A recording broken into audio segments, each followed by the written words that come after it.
tsaka vitamin C.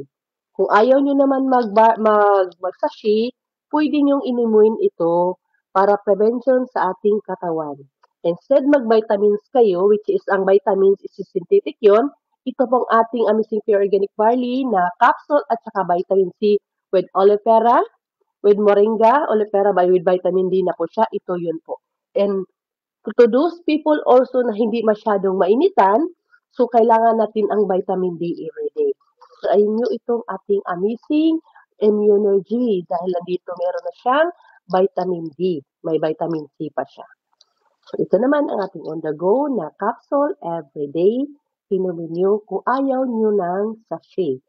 Pero advices namin, pero once meron kayong mga chronic illness or meron kayong karamdaman na or hinanaing sa inyong katawan, we advises to drink the barley sachet every morning.